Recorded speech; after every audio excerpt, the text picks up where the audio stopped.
de sinistro, né? Sinistro. É sinistro. Esse assunto é sinistro. Ô, Poliz, o cliente às vezes quer entender, né? Tanto na hora do acidente pequeno como do acidente grande. Como é que é o approach da seguradora no momento que recebe a ligação, olha, aconteceu esse evento. E às vezes, né, quando é um evento de grande porte, todo mundo já olha o prefixo, já busca, você já sabe que é cliente seu, que seguradora que está, todo mundo começa a se movimentar, né? Mas como é que é? É igual no Corpo Bombeiro, quando entra um chamado, toca a campainha, sai todo mundo correndo. Como é que é a função da seguradora no acidente? Eu acho que principalmente hoje em dia, Alfredo, assim, às vezes tem acidentes e tem ocorrências, acho que até pro próprio bombeiro, que já tá passando na internet e não tem nem o chamado. Nossa Senhora. Não, o negócio é tão câmera, a gente filmando, a gente, nossa, não é contente. Assim, a gente já atendeu um sinistro cujo sinistro não tinha ocorrido ainda. O piloto falou assim, ó, estou com falha no meu trem de pouso de nariz, no trem de pouso da frente, né, de nariz. E ele avisou a base operacional, alijar o combustível. Alguém foi isso. A empresa aérea nos ligou e falou assim, ó, a gente está com um sinistro em andamento. Ah, como é assim um sinistro em andamento? É que o avião não pousou, mas ele está sem trem de pouso de nariz. E vai acontecer. Eu falei, nossa. Então a gente já foi avisado antes do fato. Para você ver, isso não é nem na mídia, foi uma comunicação interna, mas hoje na mídia você vê alguém filmando, às vezes é até ruim, né? A pessoa fica filmando em vez de ajudar alguém, né, etc. Mas tudo bem. Então, assim, acidente aeronáutico, aviação de grande porte, isso vai ser público toda hora, e a gente, assim, a seguradora, no acidente de grande porte, linhas aéreas. A seguradora tem um papel muito importante. A MAFRE, eu não sei das outras seguradoras, a gente tem um plano de emergência. Gabinete de crise. A gente tem um plano de emergência decorrente das emergências aeronáuticas, né, de acidentes aeronáuticos. Ou seja, é um plano interno que a gente, assim, centraliza certos tipos de comunicações. Quem fala o quê e quem é responsável por quê.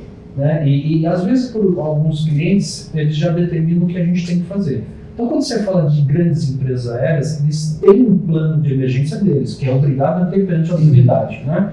Então, o papel da seguradora depende, a linha aérea ela pode falar assim, ó, você só vai vir aqui, vai sentar aqui e vai tomar algumas decisões. Ou se você não faz nada, eu só vou te demandar alguns valores a pagar e você vai pagar. Ou você tem um papel mais ativo. Então, assim, esse é um grupo de grandes empresas que a seguradora pré-acorda, ou você tem dentro de um plano pré-fixado o seu papel, né? Então, assim, a grande linha aérea, ela tem, para operar numa cidade, ela tem que ter já um plano de emergência para operar naquela cidade. Ela tem que saber a cadeia, rede de hotéis, rede de não sei o que, onde está a polícia, onde está o bombeiro, onde não sei o que, para ele operar numa cidade, né? Então, assim, as linhas aéreas a gente fica assim, muito mais tranquilos com relação a uma resposta à emergência, porque eles estão muito mais preparados. Obviamente que a seguradora continua tendo um papel. Se acontece um acidente de uma linha aérea, a gente tem que acionar os nossos peritos também, além dos peritos deles, né? Mas a gente tem que acionar o nosso, que vai no local, vai ver, identificar e etc., fazer os relatórios internacionais e etc., acionar os resseguradores, é todo um trâmite. Mas vamos aqui para a nossa aviação do dia a dia, né? Vamos lá. Nossa aviação da grande quantidade de negócios que a gente tem aí, né? Que é a grande quantidade de aeronaves no Brasil e etc. Acidente, se for um acidente cujo só o operador, né, fique sabendo, caiu remotamente no lugar que ele ficou sabendo. Vamos lá, um acidente em área urbana, Poliz, vamos lá. Saiu do Marte ali, na zona frente e tal. Obviamente, a gente vai receber um comunicado, seja do operador, de um funcionário, de um familiar ou de alguém, do corretor que vai nos acionar, precisa de um perito. A seguradora, ela assim, a primeira ação de um acidente, de qualquer acidente aeronáutico, a primeira ação é da autoridade. É do CENIPA, investigação, identificação e etc. Depois que eles vão liberar aquele local, né, para outras, assim, emergência, né, serviços de emergência, autoridade, e depois entre as demais entidades, né, seguradora e outros, né, que vão adentrar aquele site. Então, São comunicações, alguém nos comunica, a gente aciona os nossos peritos, a seguradora ela não tem perito próprio, né? Imagina a gente ter uma turma de peritos próprios, às vezes que podem trabalhar um dia, não sei o quê. Então existem empresas terceirizadas, especializadas em regulação de sinistros aeronáuticos, né? Que eles quando tomam conhecimento de um acionamento, eles têm que estar no local o mais rápido possível. O que eles vão identificar? Identificar o que de fato ocorreu, qual foi a circunstância daquele acidente, situação da aeronave, também falar sobre possíveis ressarcimentos contra alguém, sei lá, aquela cerca não devia estar lá e estava lá. Então, a gente vai fazer todo o trâmite da indenização do seguro, mas depois pode ser ressarcido de alguém, né? A seguradora tem a possibilidade de ressarcir de alguém perante condições gerais, né? Então, se você ler lá, a gente tem esse direito, né? Então, assim, existe um trâmite da seguradora que esse regulador vai fazer um relatório para a seguradora e vai apontar: o prejuízo foi esse, para reparar a aeronave foi esse, ou se tratou de uma perda total assim, as condições do piloto estavam assim, a experiência dele assim, e tal, as circunstâncias foi essa, o relato do piloto foi esse, e põe no comentário. Sim, se não, é recomendável tratar como perda total, ou seja, a seguradora ela tem que receber um material de um perito, de um especializado, de uma pessoa especialista em acidentes, né, e regulação de sinistro. É isso que a gente faz. Então você aciona o sinistro, o corretor, a gente manda o perito, tem todo o trâmite. Quando é uma perda parcial, que não é uma perda total, também existe o processo de orçamentos, né, de peças, de apuração de 2, 3 oficinas, o rateio das peças. E rateio de horas-vida de cada peça, quanto que ela tinha disponível, quanto não tinha. Esse é o trabalho dele. E recomposição do local. Às vezes, quando tem que recompor um local, ele tem que falar: vamos contratar um bicho aqui, vamos reparar uma cachoeira ali, vamos fazer isso, vamos limpar aqui, e ele tem esse papel. Se erguer uma casa, né, ficar em cima de uma residência, né, e quebra a casa toda, tem que reconstruir a casa de uma pessoa ali. Então o regulador ele tem um papel muito importante no sinistro, muito, né, porque ele vai direcionar a seguradora para quem está lá analisando os fatos ali e falar assim: tá bom, esse aqui eu vou indenizar sim, esse aqui eu vou indenizar perda parcial por causa disso, esse aqui atendeu as condições da pólice, esse aqui não atendeu as condições da pólice, esse aqui a gente tem que tratar como uma recusa, esse aqui. Então, é um papel importante esse do regulador de sinistros, mas funciona nesse sequenciamento: identificado o acidente, aciona os nossos terceiros, tivemos vítimas. Não é o regulador do casco que vai estar envolvido, pode estar envolvido também, mas a gente tem o regulador de responsabilidade civil, que normalmente é o corpo jurídico, que envolve da seguradora, juntamente com uma outra empresa contratada, especializada, que a gente vai ter um colega aqui que fala muito mais. Quem quiser, né, assistir o podcast sobre sinistros, a gente tem um capítulo aqui, vou deixar o link aqui em cima para vocês acessarem, aí ele vai falar tudo sobre regulação de sinistros. Isso, principalmente envolvendo pessoas, né? Responsabilidade civil.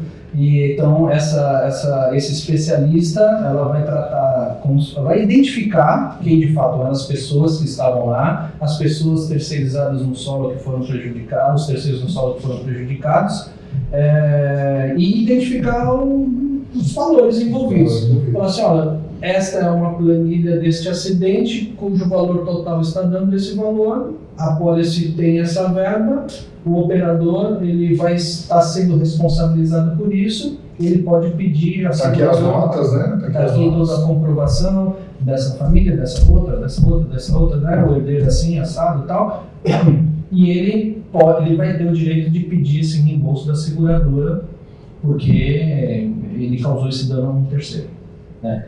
Responsabilidade civil é um tema que, assim, aí eu estou falando mais seguro de hangares e etc., né? Não de aeronaves, que o seguro de hangar é de responsabilidade civil também, danos causados a terceiros. Eu vou entrar nos hangares dos aeroportos daqui a pouquinho, né? Só para complementar essa parte de vítimas, né? Qual que foi o acidente com o maior número de vítimas que você enfrentou, acompanhou e regulou ali dentro do gabinete de crise?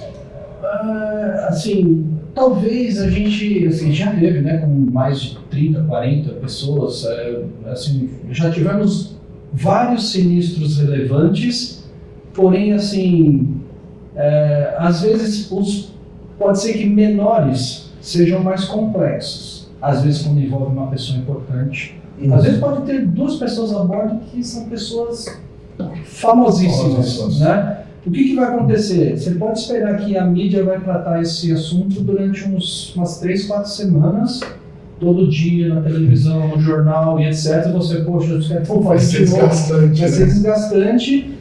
Não, obviamente que o papel do jornal, né, da mídia, etc., tem um papel muito importante, né, para levar aí a situação de familiares, às vezes, né, de identificar ali a problemática, de recuperação de um local, etc. Mas, assim, às vezes a gente pode cair em um avião aqui no interior, ninguém vai falar, mas se for algo de alguém relevante, etc., a gente já teve coisas muito complexas, né, de pessoas ou de transporte em plataforma marítima, caiu no helicóptero, teve que fazer um pouso forçado na água, foi para o fundo do mar, várias pessoas a bordo e tivemos que retirar um helicóptero com várias pessoas lá dentro depois de vários dias. Identificar onde estava o helicóptero, que pode demorar dias, semanas. Você tem a corrente marítima. Já passei por uma situação de helicóptero que ficou 2 semanas sendo procurado debaixo da água, lá no litoral norte de São Paulo. E assim, isso é complexo. Isso é complexo. Às vezes você tem um acidente, tivemos assim, as perdas de XYZ, identificou as famílias, você está sendo indenizado, já tivemos pagamentos a muitos familiares de forma muito rápida, né?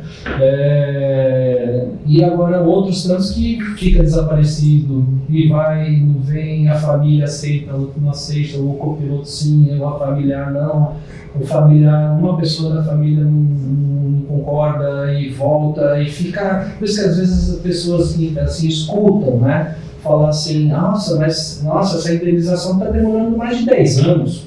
Não é pela seguradora, te garanto. É outra cidade julgada. Não é pela seguradora. Pode ser um sobrinho qualquer que fala assim, eu não concordo com isso. Eu sou um herdeiro, eu não concordo. Daí para tudo. Volta. A gente já teve avião completo, assim, mais de 30, 100 pessoas tal, e etc. Que eu acho que há muitos anos atrás isso, e acho que até hoje segue pendente de um assento. Um assento que não se chega num acordo. Então, assim, depende da complexidade. Pode ser um avião grande, mas o acidente aeronáutico sempre vai ser de grande repercussão. Sempre. E assim, não sei se você pode citar nomes aqui, mas o mais famoso, qual que você passou por ele, você mais famoso na questão da vítima ou da situação ou do evento? Obviamente eu não vou citar nomes, mas já passamos por pessoas famosas, né? Então, desde cantores, desde pessoas públicas, famosíssimos políticos e etc. E acho que, não sei se a pessoa que vai vir aqui conversar sobre isso, né, ela vai poder entrar nos detalhes de nomes também, mas é complexo. Mas já passei, sim, por atores, políticos e cantores famosíssimos, que às vezes até ficou assim, as pessoas se tornam até mais evidentes depois de um acidente de aeronáutica. Sim. Muito mais, né? Você fala, poxa, isso aí a pessoa lá cai do helicóptero X, do Y. Aí ela dispara no Spotify. E dispara e etc. E aí depois que completa um ano se refaz de novo, todo acidente, eu falo assim, nossa senhora, como foi, a repercussão é grande, né? Quando tem um acidente aeronáutico, muito grande.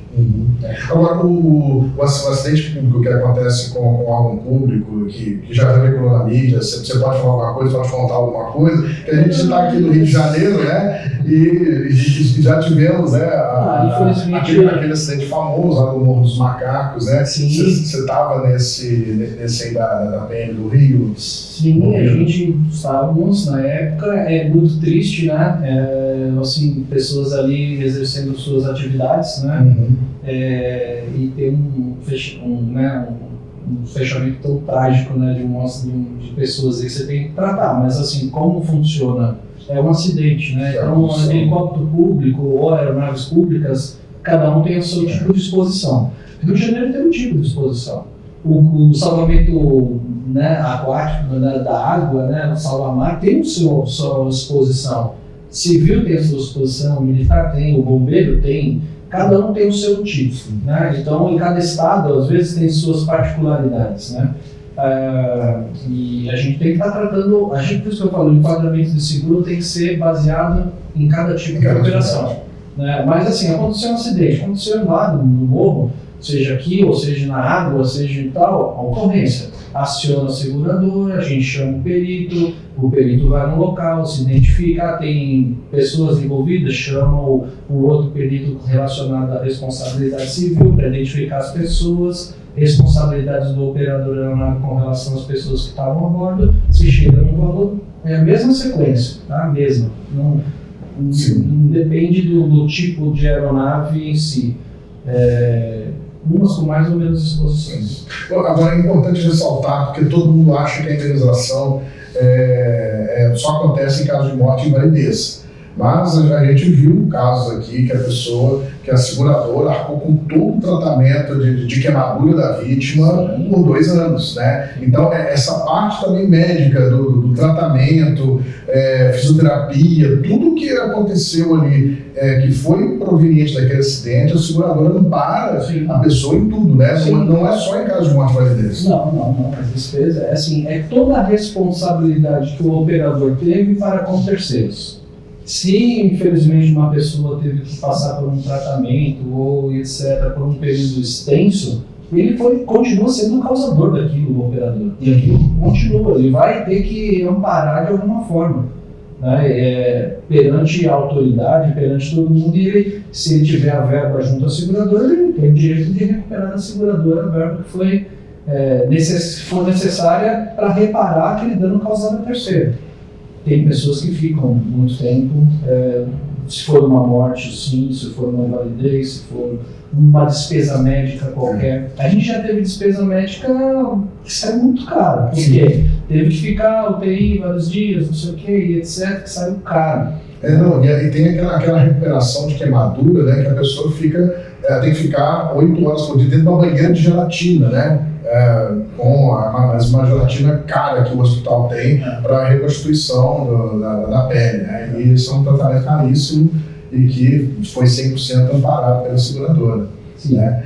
E na aviação, né, a gente falou aqui especificamente de aviões, né, mas o seguro aeronáutico também abrange hangares e aeroportos, né, por isso. Mais 5 horas de 5 horas. Mas vamos falar um pouquinho de hangares e aeroportos. Não, hangares, assim, tudo isso está compreendido dentro do seguro aeronáutico, né, do ramo aeronáutico, né? O ramo que eu digo não é ramo SUSEP e tal, mas etc., cada um tem o seu ramo específico, mas é tratado dentro da carteira de seguro aeronáutico, da equipe de seguro aeronáutico, né? Então, a gente falou muito de aeronaves. Aí, hoje em dia, também a gente comercializa o seguro para hangares. Fala assim, mas o seguro para cobrir o patrimônio dele? Não, é um seguro de responsabilidade civil hangares. O que é o responsabilidade civil? Danos causados a terceiros. Danos causados a aeronaves, né, de terceiros. Exatamente. Então, teve um vendaval, caiu a telha em cima do avião. O seguro aeronáutico que a gente está tratando aqui, esse hangar vai pagar o dano na aeronave. Agora, a telha que caiu, a dano elétrico que teve, é o seguro patrimonial. Seguro de propriedade. Tá? Então, existe sim seguro de responsabilidade civil para hangares. Seguro para hangares hoje em dia tem se tornado sem a percepção, né, de quem está talvez um pouco mais tempo no mercado, os danos têm aumentado a severidade, né? Então, seja não vou entrar em fatores climáticos, porque assim, porque assado, mas aumentou, não, assim, a gente sente que hoje a chuva, as tempestades, as ventanias, elas estão bem mais intensas. Muito forte. Pode ser que no passado já teve isso, tal, etc. Mas assim, a gente tem ocorrências de esse hangar movimentação de aeronaves dentro de hangares, que é o nosso principal tipo de ocorrência, né? Então tá tratorando uma aeronave, bateu a ponta de asa dele. Quem é a responsabilidade? Do hangar. Ele que está tratorando um avião de terceiro. Reconheceu a culpa? É importante no seguro de responsabilidade civil o operador do hangar reconheça que ele fala, não, eu não reconheço por N motivo, que estava ali, sei lá, o avião, sei lá, teve algum problema, mas ele reconheceu a culpa, tá, tem cobertura. Ponto. RCHA. RC, responsabilidade civil para aeroportos, administrador de aeroportos. Então, a gente tem aí vários aeroportos hoje no Brasil, né? Gostaríamos de ter muito mais, né? Em muitas outras cidades, mas a gente tem muitos aeroportos no Brasil, e para todas essas operações de aeroportos requer também um seguro de responsabilidade civil, seja para uma ocorrência de aeronaves que estejam sob responsabilidade do aeroporto, né, e que seja culpa do aeroporto, ou uma pista de táxi que afunda no asfalto, né? Então já teve aeronave que caiu num buraco no meio do asfalto que estava no lugar certo, né? Estava taxiando. Então isso é exercido uma responsabilidade para o administrador de aeroporto. O aeroporto tem que pagar, né? Ressarcir alguém, um dano ao terceiro. Então, assim, tudo que for imputado ao administrador de aeroporto uma perda, existe um seguro para isso. É responsabilidade civil do administrador aeroportuário. O objeto na pista, a capivara que está andando lá no aeroporto, é responsabilidade se o operador se o operador estiver decolando, cruza um animal na pista, uma capivara, ele, operador, pode imputar uma culpa para o aeroporto. Não é que ele vai sair, eu sou o culpado, não. Ele pode imputar uma culpa e o operador fala, olha, de fato eu tinha que ter cercado o aeroporto melhor, não devia ter essa capivara aqui, ou devia ter feito uma inspeção. Tá bom, vou te pagar os seus trem de pouso, sei lá o que aconteceu. Então, isso é uma responsabilidade civil para o administrador aeroportuário. E tem também, né, o terceiro outro bloco aí tem mais são quatro, mas o terceiro bloco aí de responsabilidade civil é do prestador de serviço em recinto aeroportuário. São os operadores que não têm aeronaves, você vai assim, eu vou cortar uma grana no aeroporto. Só que para você entrar dentro do recinto, né, de pátio, no lado ar, né, que a gente chama lado ar, tem o lado ar e o lado terra. O lado ar é pátio de manobras e etc. Né? Naquele lado ar, se alguém que adentra ali dentro tem que ter um seguro de responsabilidade civil que é exigido pelo administrador do aeroporto. Né? Então, o administrador falou, contratei você para ir cortar a grama, você vai ter que estar com o seu caminhão, contrata um seguro aqui. O cara vai asfaltar. O cara que vai fazer a obrinha lá dentro, contrata o cara que vai transportar o passageiro, o cara que vai fazer o pushback da aeronave, o cara que vai fazer, a empresa que vai fazer isso, a empresa que vai fazer o catering, vai fazer, colocar comida, vai fazer limpeza, vai colocar água. Tudo dentro desse ambiente. Todas essas pessoas que circulam, ou empresas que circulam dentro de um pátio, existe um seguro de responsabilidade civil do prestador de serviço em recintos aeroportuários. Também é um outro bloco.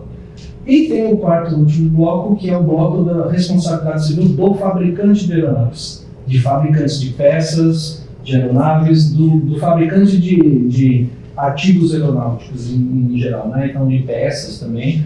Fabricante de aeronaves, a gente tem um grande no Brasil, né? Dois gigantes, que tem as suas apólices de seguro, que é tratado pela equipe de seguro aeronáutico. Tá? Então cobre todo aquele período de fabricação da aeronave, principalmente os danos que essa aeronave possa causar após a entrega do bem fabricado, manufaturado, alterado e etc. Né? Então, o que a gente vê aí, essas ocorrências aí, teve problema na bateria de um avião que estava pegando fogo e deu problema em vários lugares do mundo. Tá? Isso foi imputado ao fabricante, essa perda, né, esse prejuízo, e ele tem que ter uma apólice.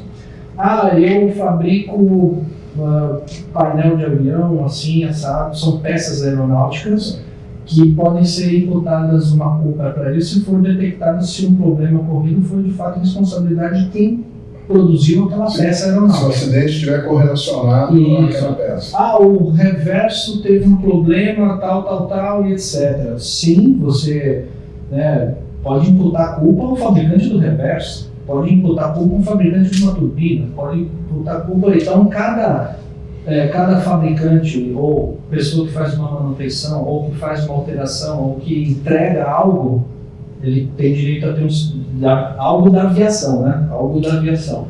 Ele pode contratar um seguro de responsabilidade civil, seja para durante a manutenção dele, durante a fabricação dele, durante o reparo, durante aquele período que está sob a responsabilidade dele, ou após a entrega do bem alterado, manufaturado e etc.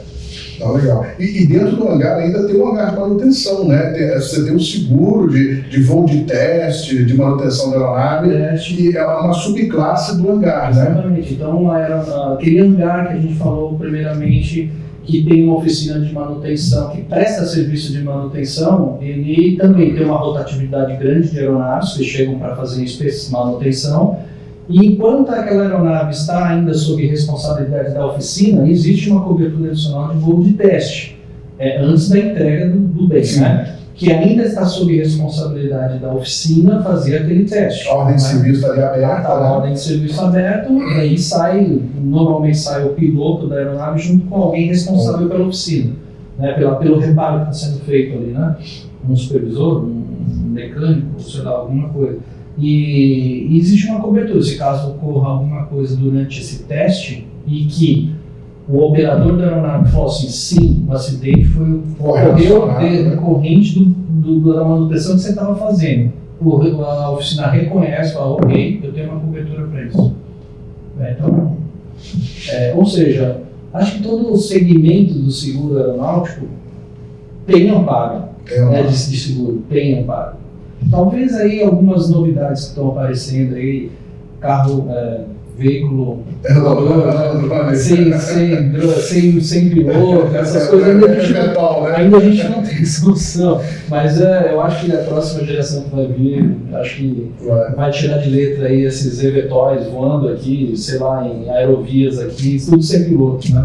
Os Jetsons, né, estão chegando. Estão chegando fortíssimo, né? Não, muito legal. Ô Polizio, vamos falar um pouquinho sobre mercado de drones. Né? A gente falou sobre aeronave, sobre hangares, sobre aeroportos e não podemos esquecer do mercado que mais cresce no segmento aeronáutico, que são os drones.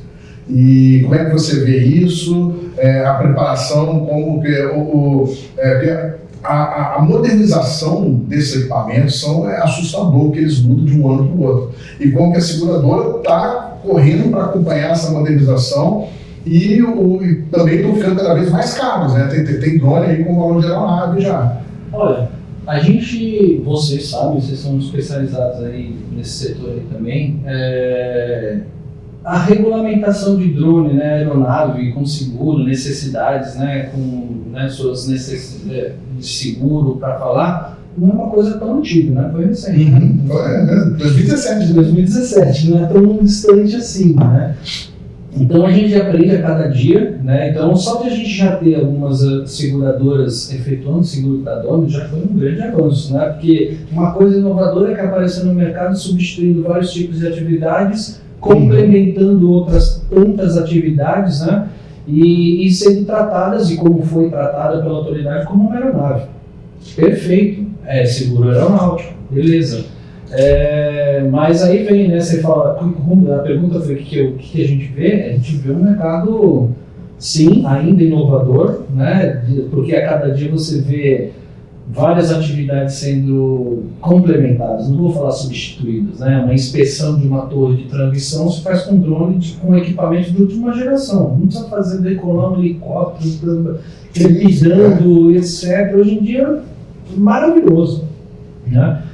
Hoje em dia se pulveriza pequenas e médias áreas agrícolas com drones que o avião não conseguia mergulhar no meio de morro para passar. Hoje o piloto de drone ele só plota um programa e ele nem põe no mundo, ele nem está pilotando mais, né? Ele só vê se o drone está indo no lugar certo, ele vem, pousa na frente, serviço concluído em meia hora, que alguém com um pulverizador demorava 5 horas, 10 horas, sei lá, né? Então, isso é a grande transição do nosso mercado. E o seguro aeronáutico está acompanhando. Obviamente que a gente fica até, eu brinquei o negócio dos EVTOLs, né? Eles vão chegar, né? Se você vê o nível de desenvolvimento de alguns fabricantes aí até no Brasil, um que está bastante desenvolvido, em breve, daqui a pouco, tá? Eu falei que na próxima geração, eu acho que eu vou conseguir ainda ver isso aí, né? A gente vai ver isso aí ainda. Mas, assim, a gente vê como um grande ainda começo, né? Porque ainda é novo o assunto. A gente já desenvolveu bastante coisa, já se adaptou a muita coisa, porque o Brasil, assim, a gente, né, a MAF, ela lançou, né, eu acho que foi pioneira, eu ia falar inovadora, pioneira, sei lá, né, nesse setor de drones, e a gente foi se adaptando às coisas, né, muito com a ajuda das pessoas especializadas, trazendo para a gente, né, não só pessoas corretores e pessoas, né, como o Coronel Vargas, que já vem com uma bagagem extensa e depois vem para o lado aqui de treinamentos e equipamentos e seguros e etc. Então, graças a Deus, a gente teve assim, um apoio muito grande de muitos especialistas. Estamos tendo ainda, né? Então, e agora fala assim, mas já está consolidado o mercado? Não está consolidado. Não está. Pelo contrário, eu falei do fator humano da aviação tripulada, que é 90 e poucos, né, que representa os acidentes. A gente, quando eu vou conversar com o pessoal lá da área de sinistro, a gente fala, não, porque teve uma falha de comunicação, teve uma falha na frequência, não sei o que, etc. Eu falo, então a máquina ainda está passando por aperfeiçoamentos. Né? As novas que estão entrando já estão muito mais aperfeiçoadas. Então, ainda lá quando começou os helicópteros lá atrás, as máquinas talvez tiveram vários problemas. Hoje em dia é fator humano, né? A gente trata mais o fator humano porque a máquina está maravilhosa, né? O tripulado. Agora o não tripulado ainda tem essa fase da máquina, depois vai ter a fase do piloto, né, de drone. Apesar que piloto de drone hoje em dia é tecnologia, né? A pessoa tem que aprender a mexer com tecnologia, né? Não é nem pilotar nada, né? É mais software, né? Software e mais, né, câmeras as mais diversas possíveis e potentes, etc. Essa é a tendência. A gente não pode falar assim, nossa, que não. Daí para coisas que, assim, que a gente não faz nem ideia que vai acontecer. Sim, eu assustei. O Vargas falou com a gente aqui. Para quem não conhece, né, o Coronel Vargas, ele que fez a regulamentação do espaço aéreo para drones no Brasil. E aí eu fiquei assustado. Numa conversa com ele, ele falou assim, já são 160 mil drones cadastrados na ANAC. É muita coisa. E aí ele falou, teve um debate, né, no DSEA, que na ANAC, que os drones agrícolas seriam prefixo instrumental, com letras. Só que aí calcularam que com 5 meses ia esgotar as letras. Nossa. Então tiveram que jogar o drone agrícola pro PP com 9 números, né? Como todos os drones, tirar ele desse segmento de prefixo com 5 letras para o prefixo com 2 letras e 9 números. Porque senão ia acabar com 5 meses as letras do sistema. O Brasil é tudo grandioso. Nossa Senhora. E a grande vedete na AgriShow, né, foi o drone agrícola. E a Mafripolis está preparada para o drone agrícola, está vendendo, está ajudando os bancos a fazer os financiamentos, né, os leases, né, porque hoje o drone agrícola parte de 250 mil, né? Sim, a gente está apoiando, a gente, assim, eu vou participar de um evento aí agora na Bahia, né, em julho, para falar sobre pulverização agrícola, não só de tripulado aí de drone. No que a gente puder apoiar, a gente sempre vai estar apoiando, dentro das nossas possibilidades, né? A gente tem que ir acompanhando, né, passo a passo com as novas tecnologias e também trazendo para dentro da companhia, seja por segurador, para as pessoas internamente, para a área de sinistro. Às vezes você vai começar a explicar, não, porque vamos fazer isso, vamos fazer uma pessoa, calma, vamos pensar um pouco disso aí, vamos fazer calma, espera um pouquinho, vamos fazer, mas vamos lá. Então a gente tem interesse, a Mafra ela tem esse perfil de atuar em vários segmentos, né? A gente, assim, o que a gente puder apoiar, a gente vai apoiar.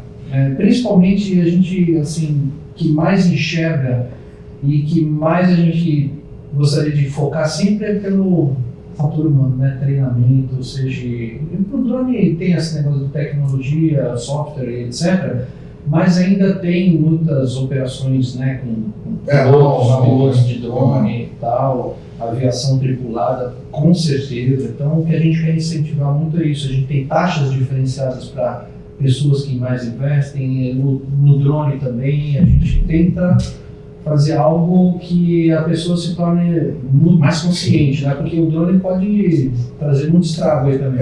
Não, a gente opera aqui com algumas empresas que prestam serviço para a Netflix, né? E a exigência da Netflix é $5 milhões de responsabilidade civil. Sim. Então, assim, são drones gigantescos carregando câmeras, né? E o sarrafo aumenta, né, assustadoramente, né? Aqui a gente está falando, né, de drone, né? A gente está falando aqui de drones de uso profissional, né? Porque o drone de uso de lazer tá vixe Maria. Não, isso aí é outro mundo, né? Isso é outro mundo. Legal. Ô, Maurício, por fim, né, para fechar, a gente gostaria que você falasse um pouco sobre a MGR, a Mafra Global Risks, e a Mafra Espanha, porque às vezes o operador, principalmente quem está no facultativo, no seguro facultativo, órgãos públicos principalmente, né, ele depara com a frase: poxa, eu estou esperando a Espanha autorizar. Se não, segura um pouquinho que seu negócio está na Espanha. E aí o cara fica, e eu com isso, né? Mas explica um pouquinho qual é o processo, né?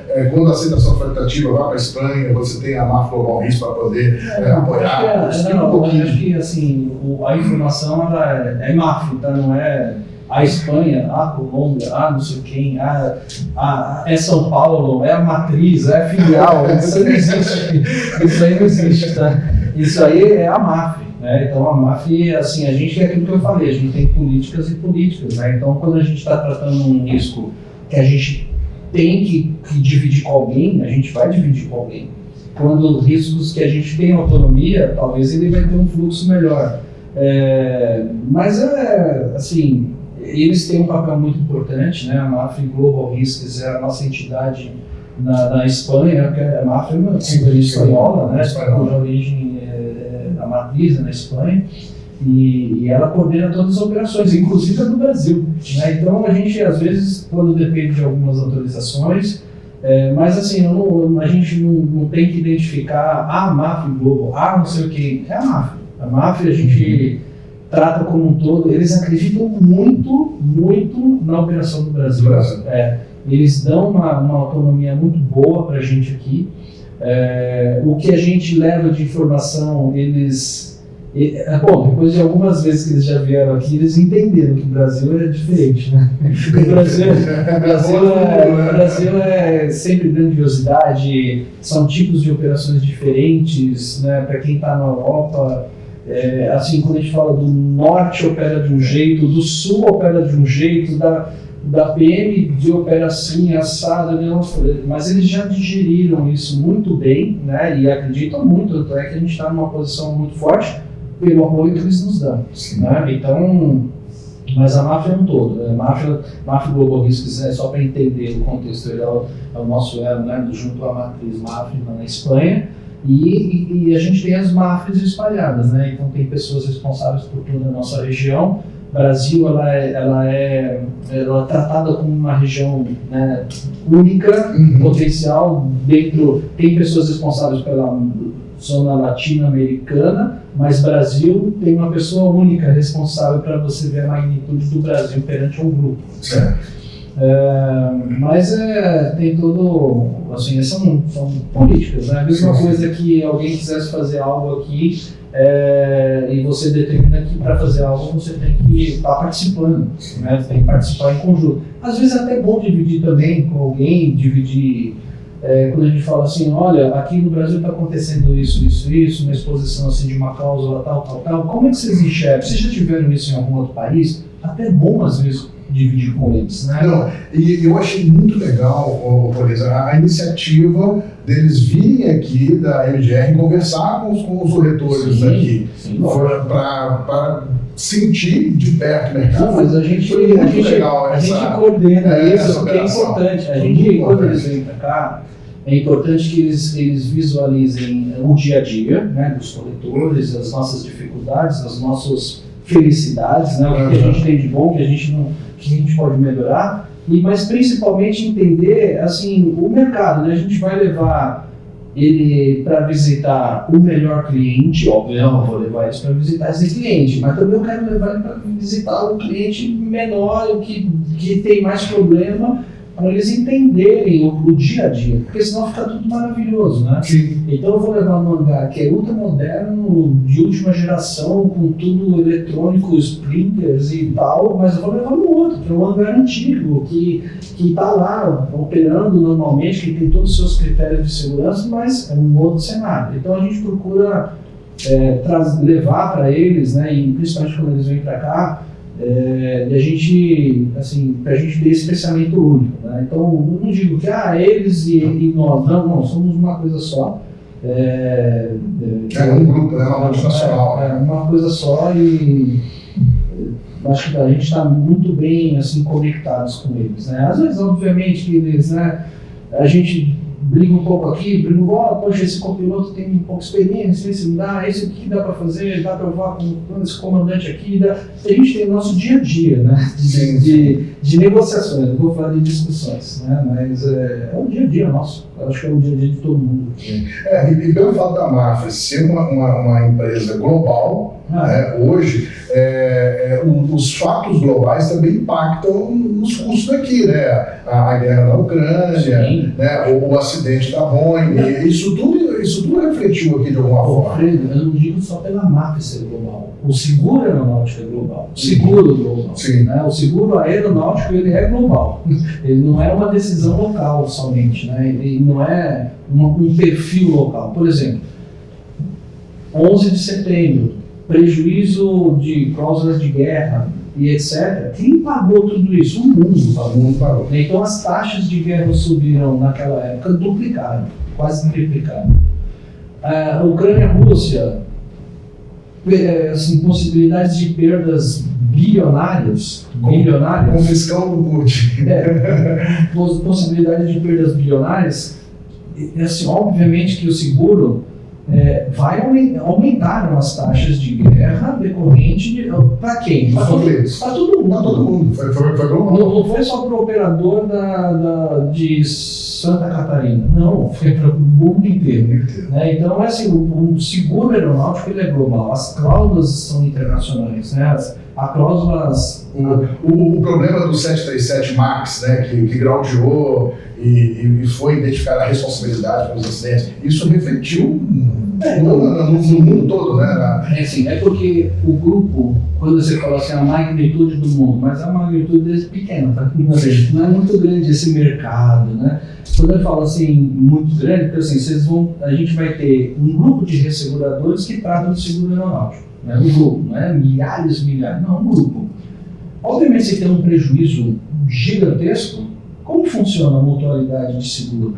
Se aumenta para arrecadar, para suprir o prejuízo que teve, senão alguém vai sair fora, né? Todo mundo não vai sobreviver, sai fora e fica sem ninguém vai ter. Então tem que ser uma mutualidade, um equilíbrio, vai criando um colchão, teve uma perda, diminui a perda, agora daqui 5 anos não vai ter, diminui um pouco, volta, aí tem uma bomba, sei lá, alguma coisa no mundo com prejuízo gigantesco, volta a incrementar um pouco.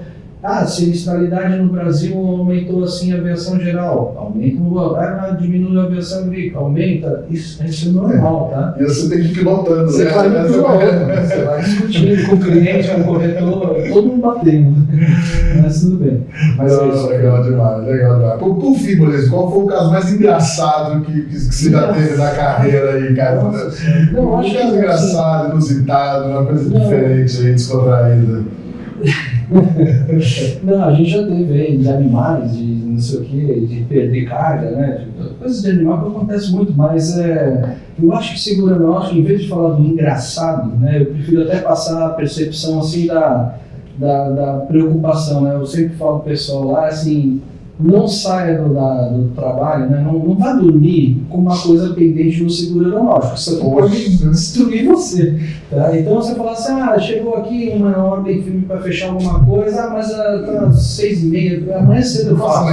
Não, pelo amor de Deus, faz agora, perde o ônibus, perde não sei o que, perde qualquer coisa, mas faz agora, porque assim, eu acho que isso não é tão engraçado, mas assim, eu já vi várias situações de pequenos momentos trazendo uma transformação gigantesca no seguro, né? De responsabilização, de não fazer um seguro no final de tarde, no dia seguinte o piloto aciona e dá uma perda total na aeronave.